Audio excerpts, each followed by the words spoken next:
complex zeros of polynomials. This is very, very similar to section 3.4, which was real zeros of polynomials. So this is actually going to be kind of a quick lesson. So we have two learning targets here. We need to find a polynomial using given zeros and then find all zeros, real and complex, of a polynomial. Now, before we get into either of these learning targets, I just want to have a brief discussion on the difference between real zeros, is what we talked about in the last lesson, 3.5, or 3.4 rather, and then complex zeros, which is what we're talking about in this lesson. So remember zeros in section 3.4 and in section 3.2 also, zeros are X-intercepts. And so when we talk real zeros are where a graph would cross an x-axis. Now, if you recall from section 3.4, real zeros could mean that the x-intercepts are rational, meaning, typically a nice number like a whole number or a fraction. Those are rational. And those kinds of zeros would come from factors, using factoring. Real zeros could also be irrational, meaning they come from the quadratic formula. Now, x squared minus 6x plus 7, this does not factor, so its zeros would come from the quadratic formula.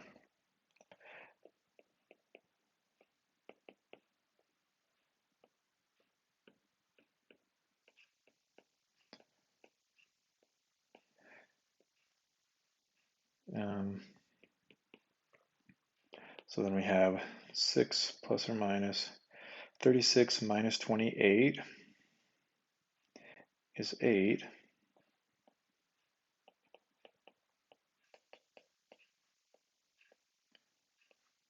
And the square root of 8 is 2 plus or minus the square root of 2. And then 6 divided by, so remember we talked if there are numbers in all three of these spots here, then you can divide by a common factor. So 6, 2, and 2, a common factor there is 2, so then x equals 3 plus or minus the square root of 2. So that's a real number. It's an irrational number, but it's a real number. And what that means is these values would show up on the real number line. We could plot those points on the x-axis to get our two zeros or our two x-intercepts. Those are real numbers. Now, on the other hand, complex zeros are not x-intercepts. And here's why. If we were to follow the same process to find the zeros, we would use the quadratic formula. The opposite of b plus or minus the square root of b squared. So negative 2 squared is 4 minus 4 times a times c all over 2a.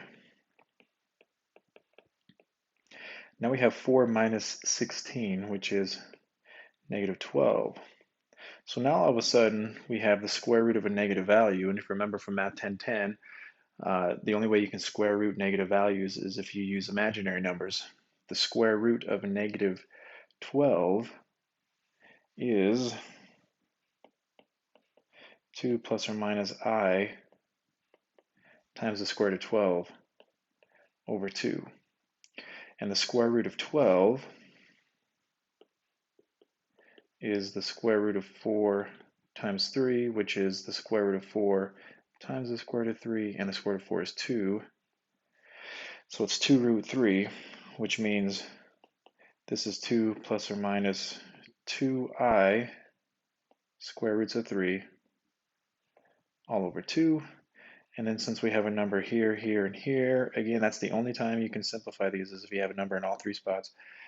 And the common factor of all those is 2, so it's x equals 1 plus or minus 1i, or just I, times the square root of 3. This is not a real number. This is an imaginary number. 1 plus or minus I square roots of 3 will not show up on the x-axis. You can't plot it on the real number line. So these are solutions to the equation when this would equal 0. And they are still zeros, but they are not x-intercepts. If we were to graph this parabola, x squared minus 2x plus 4, matter of fact, let's just, for the sake of argument, graph this. So the vertex would be x equals the opposite of b over 2 times a. So the vertex is 1, comma something.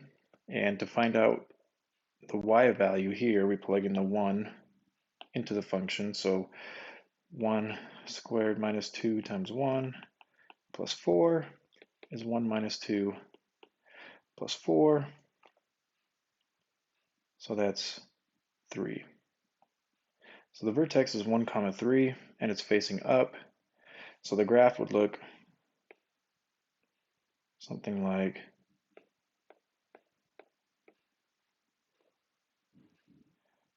that. It's facing up, it's completely above the x-axis. It has no x-intercepts anywhere here along the x-axis. So it still does have zeros, and we found those zeros here. So it has zeros, 1 plus or minus I times the square root of 3. Zeros, the reason they're called zeros is because it's what makes the equation 0. And oftentimes, that's the same thing as x-intercepts when we're talking about real zeros, such as this. But if there are no x-intercepts, then zeros are simply where the equation equals 0. So that's the difference between real zeros and complex zeros. Real zeros are x-intercepts that you can graph. Complex zeros are not x-intercepts because they don't actually exist. They're not real numbers. But you find them the same way. You find complex zeros the exact same way you find real zeros. And here we stuck with quadratics. But with polynomials, you find complex zeros the exact same way that you find real zeros. You make a list of possible rational zeros using the rational zeros theorem, and then you use synthetic division and test that list until you find some that work. It's the exact same process that we did in section 3.4. Now, the first learning target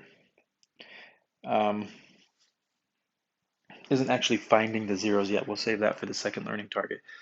The first learning target is given a couple of zeros, can you form a polynomial that have those zeros?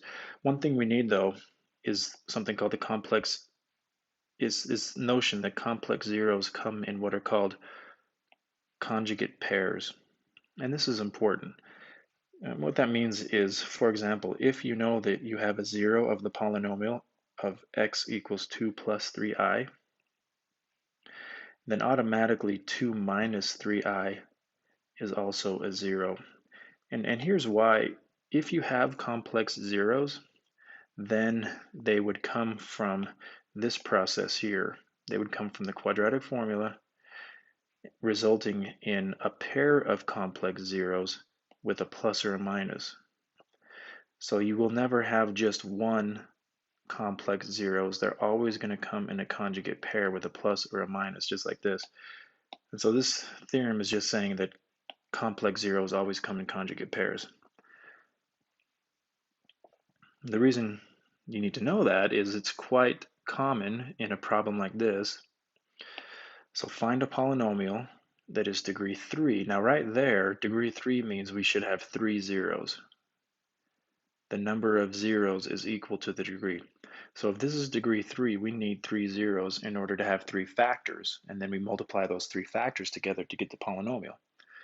But all they've given us is one of the zeros is x equals 1, the other zero is x equals 2 minus I, and this is common that they don't give you as many zeros as the degree. The reason is you're supposed to now be able to understand this notion that complex zeros always come in pairs. So if one of the zeros is x equals 2 minus I, then automatically there's another zero of x equals 2 plus I. That would be the conjugate pair. So now we have all three zeros. Okay, 1, 2, 3. The next step is to form a polynomial in factored form using those zeros. So if x equals 1, then x minus 1 is one of our factors. And then with these kinds of zeros, the easiest way I have found to explain how to put the zero in the form of a factor is to move all the terms to the same side as the variable. So if I started with an x and then subtracted the 2 and then added the I, so that now there's nothing on the right side, this would be the factor. So x minus 2 plus I. And then if I did the same thing here, if I move the 2 over, add the I to the same side, so now I have x and then I subtract a 2 and subtract an I, and now there's nothing on the right side. So there's the other factor, x minus 2 minus I. So here's the polynomial in factored form. We need to give the form of this polynomial in general form, so no factors. We need to multiply this together. You're going to be best off to multiply the two factors together that contain the imaginary parts. So I would multiply those two together first using the, some instructors call it the FOIL method, or it's really just the distributive property.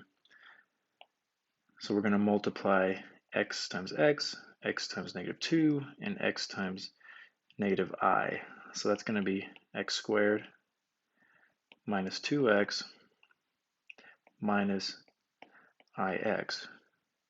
Now, let me get a different color here. Now we're going to multiply the negative 2 here with the x, the negative 2, and the negative I. So that's going to be another negative 2x, and then a positive 4, and then a positive 2i. Then we're going to multiply the I. So that's going to be ix, and then negative 2i. And then I times I is I squared, so that's negative I squared. Now the reason I would multiply those two factors first, the factors containing the opposite zeros, or the pair of zeros, is that if you've done it correctly, any term that has an I should cancel out. So ix, positive ix here. Then we have 2i, negative 2i, those cancel. And then I squared here, one of the facts from 1010 that most people forget, but it's pretty important, is that I squared equals negative 1. And so this term here, minus I squared, is really negative or minus negative 1, which equals 1. So negative I squared is really just a positive 1. And then we combine all the like terms. So x squared, and then we have negative 2x, negative 2x. So that's negative 4x. And then we have a 4 and a plus 1 right here. So that's plus 5. And then that multiplies with that factor there, x minus 1. And if we multiply that using the same distributive property, we're going to have x multiplies all three of those terms.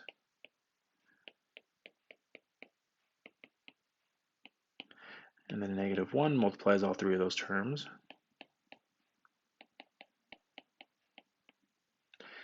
And combine the like terms.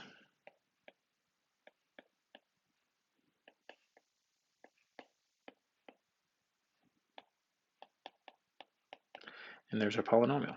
It's a third-degree polynomial. If we were to go through the process of finding all the zeros using a list of possible rational zeros and then synthetic division, we would find that the three zeros for this would be x equals 1 and x equals 2 plus or minus I. So that's the first learning target. Given zeros, form a polynomial with those given zeros.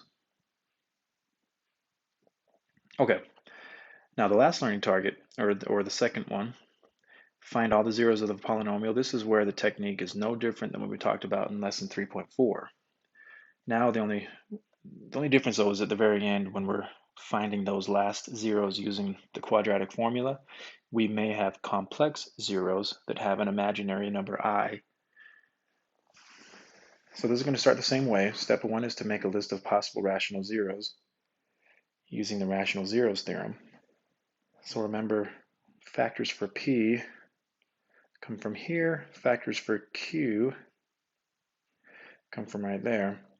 So the factors of -3 are plus or minus 1, plus or minus 3. The factors of Q are plus or minus 1, so P divided by Q is plus or minus 1, plus or minus 3. So using synthetic division, we're going to test those. So I'm going to start with positive 1.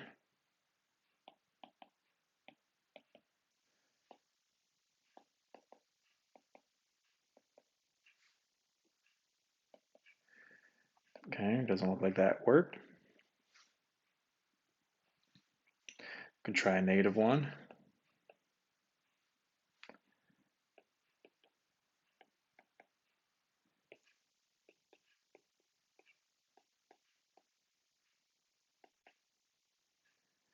Okay, that didn't work, so 1 and -1 were not zeros. Let's try 3.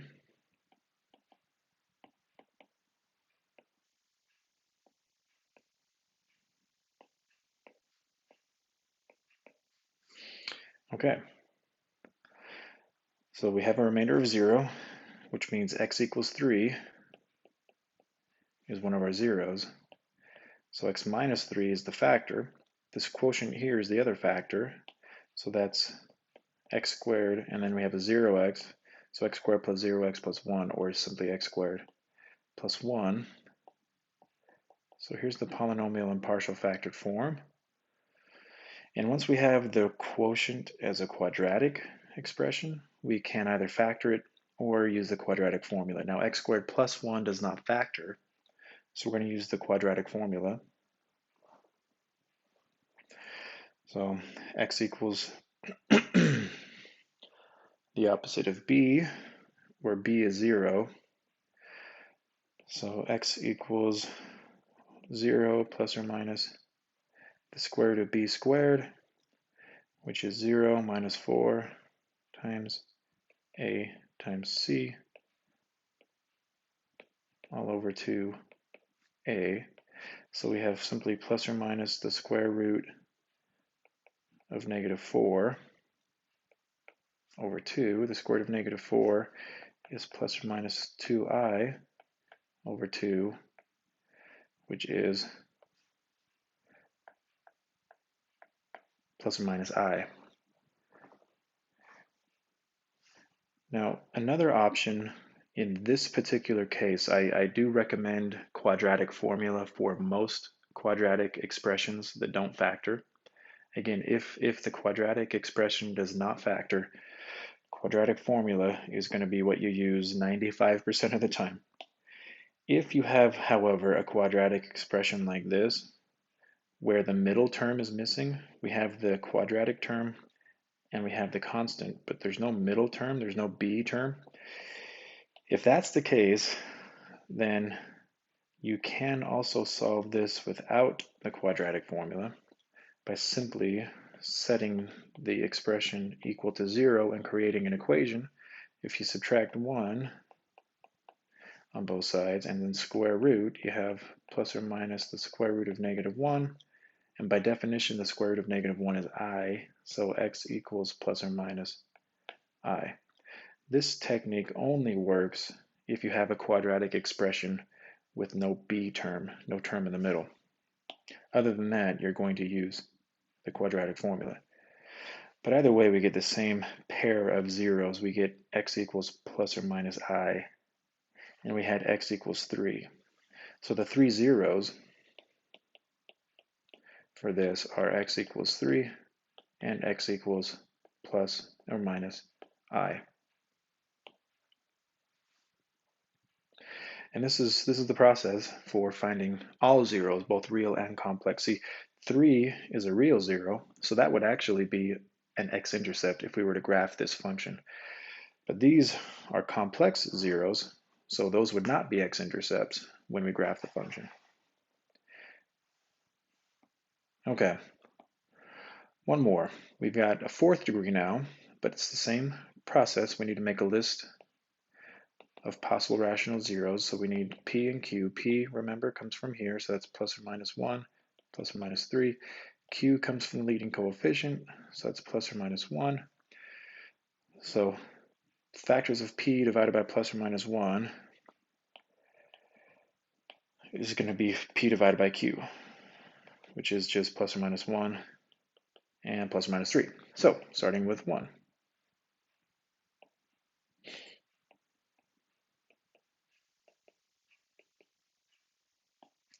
Let's see what we get.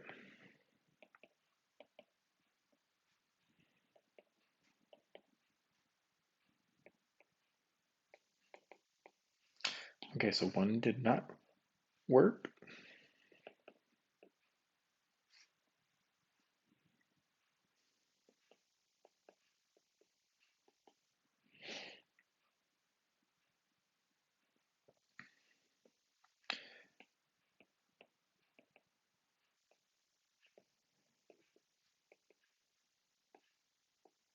Okay, we have one that works. X equals negative 1, which means x plus 1 is a factor. This quotient is a cubic or a third degree, meaning x to the third minus 3x squared plus x minus 3. Okay, and then since we don't have a quadratic, our quotient was cubic, we need to keep going. We need to keep testing from our list of possible zeros. Now we know that 1 already doesn't work. If it doesn't work in the original polynomial, it's not going to work in the smaller quotient. So I don't need to do 1 again. I can do 3, and we're going to do 3 with this smaller quotient now. So 1, negative 3, 1, negative 3, and this actually, now that I'm looking at it, is the same thing that we did up here. So I know that 3 is going to work. So I'm going to get 1,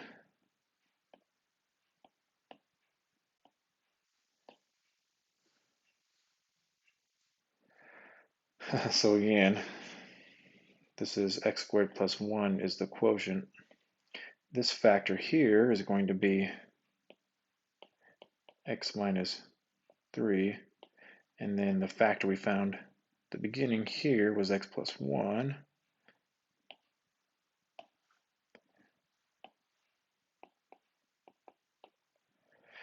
And now that we have a quadratic quotient, we can solve that by either factoring the quadratic formula or, like I said, in this one particular case, which doesn't happen very often, if you have no middle term, you can set the quadratic expression equal to 0 to create a quadratic equation and solve it by using square roots.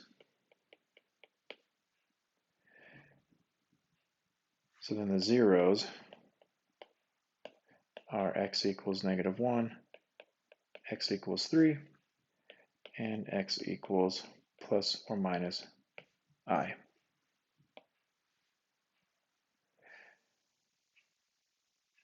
And that should do it for lesson 3.5.